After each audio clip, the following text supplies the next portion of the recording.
सुधा देवी की उम्र 80 वर्ष थी। उनका जीवन संघर्षों से भरा रहा था।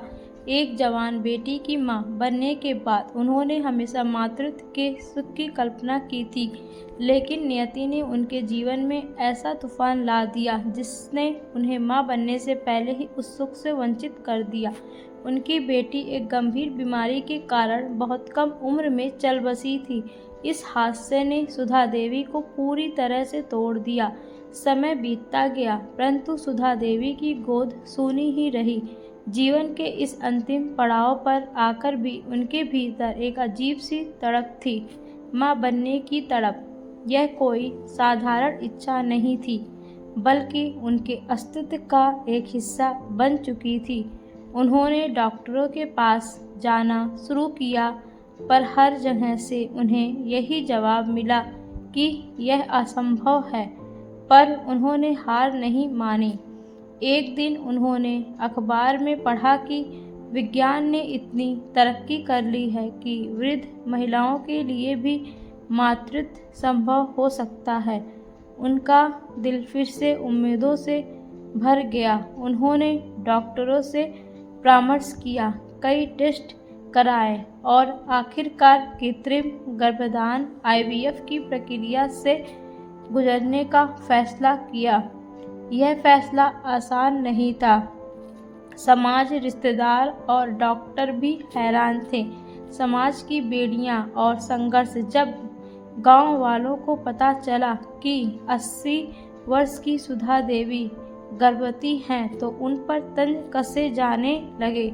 लोग उनके चरित्र पर सवाल उठाने लगे, लेकिन सुधा देवी को इन बातों से फर्क नहीं पड़ा। उनके लिए यह बच्चा केवल एक संतान नहीं, बल्कि उनकी अधूरी ममता की पूर्ति थी। इस दौरान उनका स्वास्थ्य गिरने लगा। गर्भावस्था उनकी वृद्ध हड्डियों पर भारी पड़ रही थी। डॉक्टरों ने कई बार उन्हें चेतावनी दी कि यह उनकी जान के लिए खतरनाक हो सकता है, लेकिन सुधा देवी अपने फैसले पर अड़िग रहीं। वह हर दर्द को सहते हुए, हर मुश्किल को पार करते हुए अपने आजन्मे बच्चे के लिए संघर्ष कर रही थी।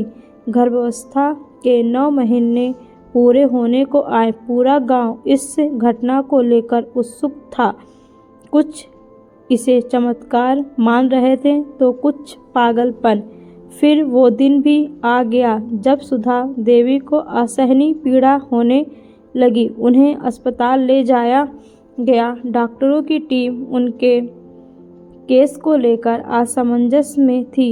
ऑपरेशन ही एकमात्र उपाय था। घंटों की मशक्कत के बाद आखिरकार एक स्वस्थ बच्चे की किलकारियां गूंज उठी। यह क्षण किसी चमत्कार से कम नहीं था, लेकिन इस खुशी के साथ ही एक दुखद खबर भी थी। सुधा देवी अब इस दुनिया में नहीं थी। उन्होंने अपने जीवन की अंतिम सांसें अपने बच्चे को देखने के बाद ली। सुधा देवी का बलिदान व्यर्थ नहीं गया।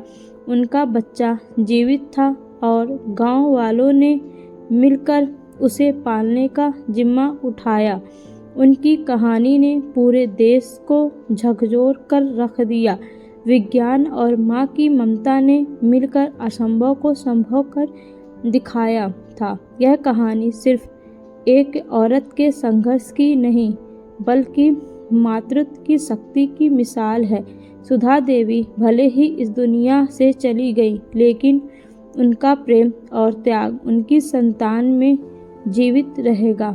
अगर आपको यह कहानी अच्छी लगी तो please like, subscribe and share करें और कमेंट में ज़रूर बताएं। धन्यवाद।